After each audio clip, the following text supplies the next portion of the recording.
രുദ്രാക്ഷം. Stella, താൻ okay അല്ലേ? ഇന്ദ്രൻ സ്റ്റെല്ലയെ നോക്കി ചോദിച്ചു.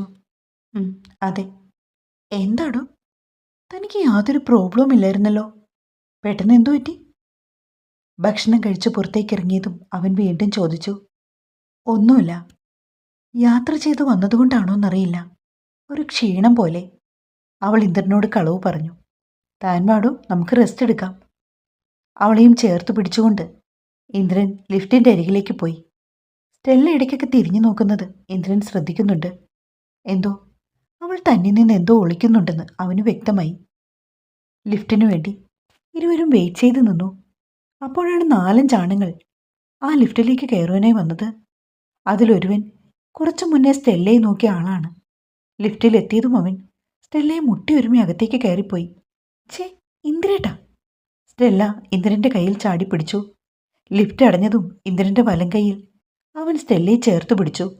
ഒപ്പം ഇടം കൈ കൊണ്ട് അവനെയും പിടിച്ചു. കൂടെയുള്ളവരൊക്കെ ഇന്ദ്രന്റെ പിടുത്തം വിടുവിക്കാൻ ശ്രമിച്ചു.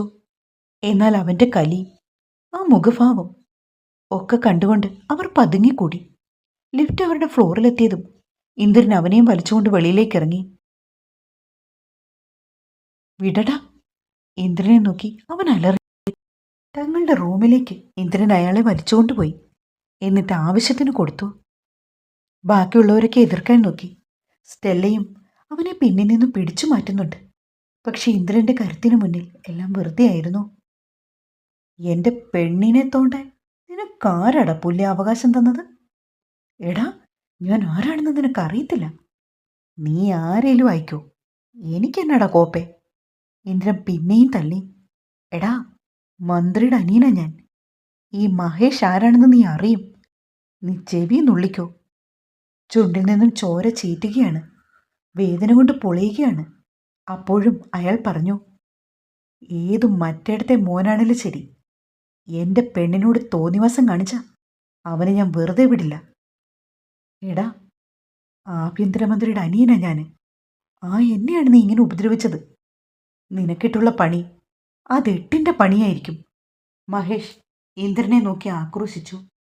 പോടാ പുല്ലേ, നീ ആരാണെന്ന് നിന്റെ വിചാരം? ഇന്ദ്രൻ പിന്നെയും അവനെ പിടിക്കാൻ ശ്രമിച്ചു. അപ്പോഴേക്കും സ്റ്റെല്ല ഉറക്കെ കരഞ്ഞുകൊണ്ട് അവന്റെ ദേഹത്തേക്ക് വീണിരുന്നു. ഇന്ദ്രേട്ടാ, എനിക്ക് പേടിയാവുന്നു. നമുക്ക് നമ്മുടെ വീട്ടിലേക്ക് പോകാം. അവൾ ഇന്ദ്രനെ കെട്ടിപ്പിടിച്ചുകൊണ്ട് പറയുകയാണ്.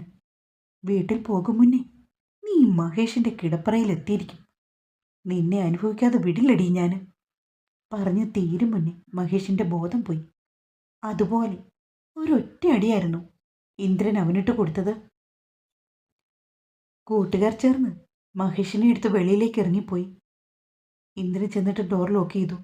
തിരിഞ്ഞു നോക്കിയപ്പോൾ കണ്ടു വിറച്ചുകൊണ്ട് ഉറക്കെ കരയുന്ന സ്റ്റെല്ലയെ. വീട്ടിൽ പോകാം, എനിക്ക് പേടി ഇന്ദ്രേട്ട. ഈ 2 പല്ലവി മാത്രമാണ് അവൾ പറഞ്ഞത്. പോകാം, നാളെ നേരം വെളുക്കട്ടെ. പറ്റില്ല, ഇപ്പൊ തന്നെ നമുക്ക് പോണം. അവളൊരു കൊച്ചുകുട്ടിയെപ്പോലെ വാശി പിടിച്ചു. നീ ഇങ്ങനെ തുടങ്ങരുത് സ്റ്റെല്ല. നാളെ രാവിലെ പോകാൻ ഞാൻ പറഞ്ഞില്ലേ? വേണ്ട, ഈ രാത്രി പോണം. ബാഗ് എടുക്കാം, വാ, ഏട്ടനും വാ. അവളാണെങ്കിൽ ഒരു ഭ്രാന്തിയെ പോലെ എന്തൊക്കെയോ പുലമ്പി. എന്നിട്ട് ബാഗ് എടുത്ത് തോളിലേക്കിട്ടു. സ്റ്റെല്ല, വേണ്ട, ഏട്ടനൊന്നും പറയണ്ട, എനിക്ക് പോണം, പോയേ തീരൂ. വാതിൽ ലക്ഷ്യമാക്കി അവൾ നടന്നു. അവളുടെ പിന്നാലെ ചെന്നിട്ട് ഇന്ദ്രൻ സ്റ്റെല്ലയെ തടയാൻ നോക്കിയെങ്കിലും അവൾ നിന്നില്ല. ഒരു പ്രകാരത്തിൽ അവൻ അവളെ വലിച്ചു മുറിയിലേക്ക് കൊണ്ടുവന്നു. എന്നിട്ട് കിടക്കയിലേക്ക് തള്ളി. ഇന്ന് പോയില്ലെങ്കിൽ ഇന്ദ്രയുടെ ഇനി ജീവനോടെ എന്നെ കാണില്ല. ഇക്കുറി അവൾ ഭീഷണിയുടെ ശബ്ദം മുഴക്കി. ഇന്ദ്രൻ എത്രയൊക്കെ പറഞ്ഞിട്ടും സ്റ്റെല്ല സമ്മതിച്ചില്ല. പോകണമെന്ന് വാശി പിടിച്ച് അവൾ ബഹളം കൂട്ടി. ഒടുവിൽ യാതൊരു നിർവാഹവുമില്ലാതെ അവൻ സ്റ്റെല്ലയുടെ വാക്കുകൾ അനുസരിക്കാൻ തയ്യാറായി. സമയം ഏകദേശം 11:30 മണി കഴിഞ്ഞു. ഇന്ദ്രൻ സ്റ്റെല്ലയും കൂട്ടി റിസപ്ഷനിലേക്ക് പോയി. എന്തു പറ്റിയെന്ന് റിസപ്ഷനിസ്റ്റ് ചോദിച്ചപ്പോൾ അമ്മയ്ക്ക് സുഖമില്ല, ഹോസ്പിറ്റലിലാണ്, അത്യാവശ്യമായിട്ട് നാട്ടിലേക്ക് മടങ്ങണമെന്നാണ് അവൻ അറിയിച്ചത്. അങ്ങനെ റൂം ചെക്കൗട്ട് ചെയ്തിട്ട് 2 ആളും അവിടെ നിന്നിറങ്ങി. നേരെ പാർക്കിങ്ങിലേക്കാണ് പോയത്.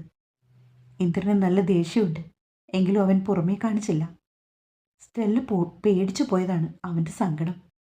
കാറിൽ കയറിയ ശേഷം അവൻ ഒന്നുകൂടി സ്റ്റെല്ലയോട് നമുക്ക് വേറെ ഏതെങ്കിലും റിസോർട്ടിലേക്ക് പോകാമെന്ന് ആവശ്യപ്പെട്ടു. പക്ഷെ അവൾ എതിർത്തു.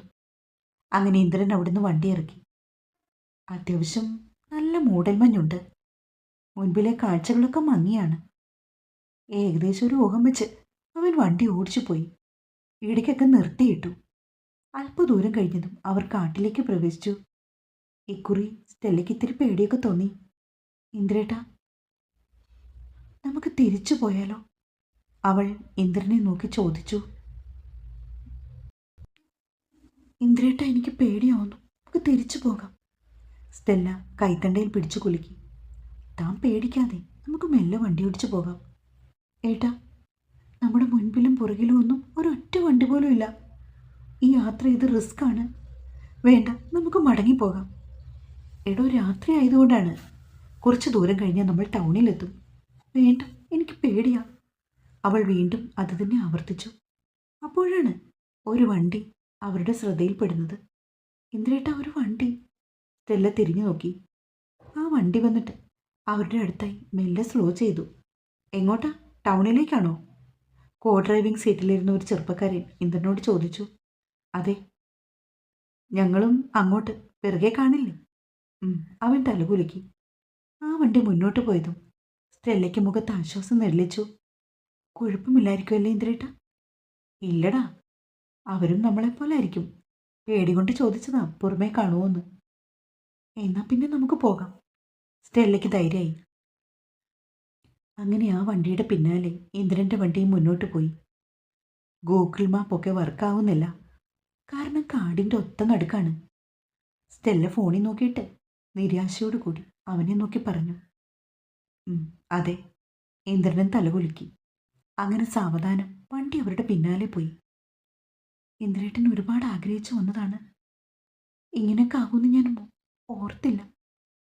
സാരില്ല, പോട്ടെ. ഇനി മറ്റൊരിക്കലാവാം.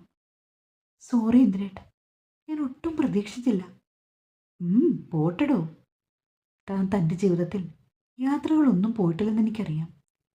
തനിക്ക് ഫേവറേറ്റ് ആയിട്ടുള്ള ഇവിടേക്ക് വന്നത് അതിനു വേണ്ടിയാണ്. ആ സാരമില്ല, ഇനി അവസരങ്ങളുണ്ടല്ലോ. ഇരുവരും സംസാരിച്ചുകൊണ്ട് യാത്ര തുടർന്നു. പെട്ടെന്നായിരുന്നു തൊട്ടു മുൻപിൽ പോയ വാഹനം നിന്നത്. എന്താ എന്തു പറ്റി? സ്റ്റെല്ല പേടിയോടെ അവനെ നോക്കി. അറിയില്ലടോ. ഈശ്വര, വല്ല ആന ഇറങ്ങിയോ ഏട്ടാ? സ്റ്റെല്ല കരയാൻ തുടങ്ങി. അപ്പോഴേക്കും അവരുടെ പിന്നിലായി മറ്റൊരു വാഹനം കൂടി വന്ന് നിന്നു. സ്റ്റെല്ല തിരിഞ്ഞു നോക്കിയതും അവളെ പേടിച്ചു വിറച്ചു. ഇന്ദ്രേട്ട, ഇതവരല്ല. ഹോട്ടലിൽ വെച്ച് ഇന്ദ്രനുമായി വഴക്കുണ്ടാക്കിയവരുടെ വണ്ടിയായിരുന്നു തൊട്ടു പിറകിലുള്ളതെന്ന് അവനും തിരിച്ചറിഞ്ഞു. ശരിക്കും ഇന്ദ്രനും ഒന്ന് പേടിച്ചു. കാരണം ഈ കൊടുങ്കാട്ടിൽ, അതും ഈ പാതിര നേരത്ത്, എന്ത് ചെയ്യുമെന്നറിയാതെ അവനും വിഷമിച്ചു. അപ്പോഴേക്കും പിറകിലെ വണ്ടിയിൽ നിന്നും ഡോർ തുറന്ന് സ്റ്റെല്ലയെ കയറി പിടിച്ചവൻ നടന്നു വരുന്നുണ്ടായിരുന്നു. ഇന്ദ്രേട്ട, സ്റ്റെല്ല ഉറക്കെ കരഞ്ഞു. പേടിക്കണ്ട, നീ ഒന്നും ഓർത്ത് പേടിക്കണ്ട. നിന്റെ ദേഹത്തൊരിക്കലും കൈവയ്ക്കില്ല. അവൻ ശ്വാസം എടുത്തു വിട്ടുകൊണ്ട് സ്റ്റെല്ലയെ സമാധാനിപ്പിച്ചു. എന്നിട്ട് രണ്ടും കൽപ്പിച്ചുകൊണ്ട് വണ്ടി മുന്നോട്ട് പായിച്ചു. അവന്മാർ ഒട്ടും പ്രതീക്ഷിക്കാതെയുള്ള നീക്കമായിരുന്നു അത്. പവി, പാട കേറ്. ഉറക്കെ വിളിച്ചു കൂവിക്കൊണ്ട് അവരും ഇന്ദ്രൻ്റെ പിന്നാലെ വണ്ടിയെടുത്തു. ഇന്ദ്രേട്ട, പതുക്കെ പോ പ്ലീസ്. സ്റ്റെല്ല പേടിയോടെ ഇരു കണ്ണുകൾ അടച്ചിരിക്കുകയാണ്.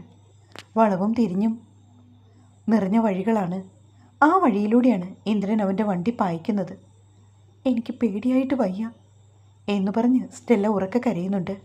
അവളോട് മറുത്തൊരക്ഷരം പറയാതെ ഇന്ദ്രൻ ശരവേഗത്തിൽ കുതിച്ചുപോയി. ഇടയ്ക്കൊരു തവണ സ്റ്റെല്ല മിഴികൾ തുറന്ന് ഒന്ന് തിരിഞ്ഞു നോക്കി. അവന്മാരുടെ കാർ വരുന്നുണ്ടോ എന്നായിരുന്നു നോക്കിയത്. എന്നാൽ മറ്റൊരു വാഹനത്തിൻ്റെ പൊടി പോലും അവർ കണ്ടില്ല. ഇന്ദ്രേട്ട, ആരും വരുന്നില്ല. പ്ലീസ് ഒന്ന് പതുക്കെ, അവൾ അവനോട് വീണ്ടും യാചിച്ചു. അപ്പോഴേക്കും ഇന്ദ്രൻ വണ്ടിയുടെ സ്പീഡ് ഇത്തിരി കുറച്ചു. ടൗൺ എത്താറായോ ഇന്ദ്രേട്ട? ഇല്ലടോ, ഇനി അരമണിക്കൂർ കൂടിയുണ്ട്. എൻ്റെ മാതാവേ, ഞങ്ങളെ രക്ഷിക്കണേ. ആ ദുഷ്ടന്മാരുടെ കയ്യിൽ നിന്ന് ഞങ്ങളെ രക്ഷിച്ച് നീ ഒരു വഴി കാണിച്ചു തരണേ. സ്റ്റെല്ല കണ്ണടച്ച് പ്രാർത്ഥിച്ചു. സ്പീഡ് ഒരല്പം കുറച്ചെങ്കിലും ഇന്ദ്രൻ പിന്നെയും വേഗത്തിൽ ഓടിച്ചുപോയി. അപ്പോഴാണ് അവർക്ക് ആശ്വാസകരമായ വിധം ഒരു സെയിൽ വണ്ടി തങ്ങളുടെ കാറിൻ്റെ മുൻപിലായി പോകുന്നത് ഇരുവരും കണ്ടത്. ഭാഗ്യം, ഒരു വണ്ടിയെങ്കിലും കണ്ടല്ലോ. സ്റ്റെല്ല തൻ്റെ നെഞ്ചിലേക്ക് കൈവച്ചുകൊണ്ട് പറഞ്ഞു. ആ വണ്ടിയെ ഓവർടേക്ക് ചെയ്ത് പോകാൻ ഇന്ദ്രൻ ഇത്തിരി ബുദ്ധിമുട്ടി. കാരണം ചെറിയൊരു വഴിയായിരുന്നു. നിറയെ ലോഡും വെച്ച് കയറ്റം കയറുകയാണ്. മുൻപിലൊരു ഭാരത് ബെൻസ്, അതിൻ്റെ പിറകിലായി സെയിൽ വണ്ടി, അവരുടെയും പിറകിലാണ് ഇന്ദ്രൻ്റെ കാർ. ഷോ, ഇതിങ്ങനെ പോയാൽ ശരിയാവില്ല. ഇന്ദ്രൻ ഹോൺ മുഴക്കിയപ്പോൾ സെയിൽ വണ്ടിക്കാരൻ ഒതുക്കി കൊടുത്തു. ശേഷം ഇന്ദ്രൻ്റെ കാർ മുൻപിലേക്ക് കയറി പോവുകയും ചെയ്തു. എന്നാൽ ആ ഭാരത് ബെൻസുകാരൻ ഇന്ദ്രൻ എത്ര തവണ ഹോൺ മുഴക്കിയിട്ടും വണ്ടി ഒതുക്കാൻ കൂട്ടാക്കിയില്ല. ഇയാൾ എന്തായി കാണിക്കുന്നത്? ഒതുക്കി തരുന്നതുമില്ല, നമ്മളെ കയറ്റിവിടാൻ സമ്മതിക്കുന്നുമില്ല. ഇന്ദ്രൻ ദേഷ്യത്തിൽ പറയുകയാണ്. പെട്ടെന്നായിരുന്നു തൊട്ട് പിന്നിൽ നിന്നും മറ്റ് 2 കാറുകൾ അവരുടെ വണ്ടിയെ ഓവർടേക്ക് ചെയ്ത് കൊണ്ടുവന്ന് സഡൻ ബ്രേക്ക് ഇട്ട് നിർത്തിയത്.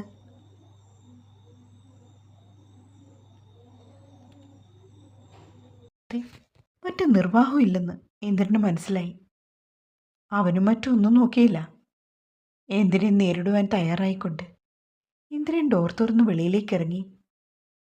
ഇവളെയും കൊണ്ട് മുങ്ങാൻ ഉദ്ദേശിച്ചതാണല്ലേടാ, പക്ഷെ നടന്നില്ലല്ലോ. എന്തൊരു കഷ്ടായി പോയി നോക്കിയേ. സ്റ്റെല്ലയെ ഉപദ്രവിക്കാൻ ശ്രമിച്ചവൻ കാറിൻ്റെ ബോണറ്റിൽ കയറി ഇരുന്നു കൊണ്ട് ഇന്ദ്രനെ നോക്കി പറഞ്ഞു. അരുൺ, അവളെ വിളിച്ചിറക്കുന്നേ, നോക്കട്ടെ എങ്ങനെയുണ്ടെന്ന്. വഷളൻ ചിരിയോടെ അവൻ പറഞ്ഞതും ഇന്ദ്രൻ അവൻ്റെ കൈമുഷ്ടികൾ അമർത്തി പിടിച്ചു.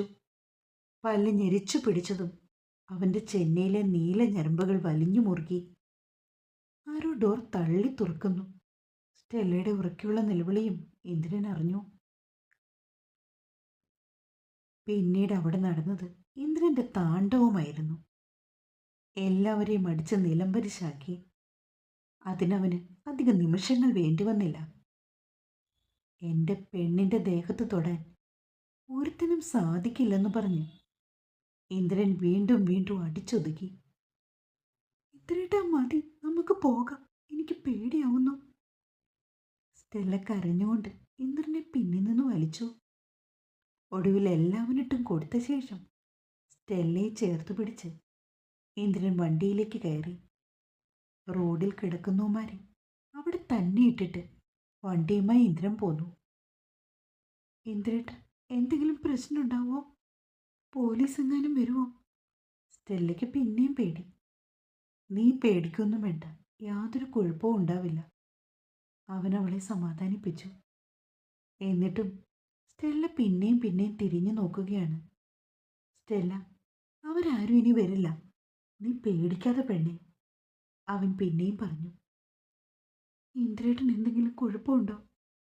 ഇല്ലെന്നേ, എനിക്കെന്ത് കുഴപ്പവും?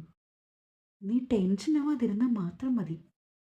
ടൗണിലെത്തിയപ്പോൾ ഇന്ദ്രനും സ്റ്റെല്ലയ്ക്കും ഒരുപോലെ ആശ്വാസമായി. പിന്നീട് അങ്ങോട്ട് അവരുടെ യാത്ര സേഫ് സോണിലായിരുന്നു. ഇടയ്ക്ക് ഉറക്കം വന്നപ്പോൾ ഇന്ദ്രൻ വണ്ടി ഒതുക്കി നിർത്തി. സ്റ്റെല്ലയ്ക്ക് പക്ഷേ കണ്ണുകൾ അടയ്ക്കാൻ പേടി. ഇന്ദ്രേട്ടൻ ഉറങ്ങിക്കോ, എനിക്ക് ഉറക്കം വരുന്നില്ല. അവൻ ഇടങ്കൈ നീട്ടിയതും സ്റ്റെല്ല പറഞ്ഞു. ഇത്തിരി നേരം റെസ്റ്റ് എടുക്കാതെ പോകാൻ പറ്റില്ലെന്ന് ഇന്ദ്രന് തോന്നി. അതുകൊണ്ട് അവൻ മെല്ലെ മിഴികൾ അടച്ചു. സ്റ്റെല്ല അപ്പോഴും ചുറ്റും നോക്കിക്കൊണ്ടിരുന്നു. തുടരും. ഇഷ്ടമെങ്കിൽ സപ്പോർട്ട് തരണേ.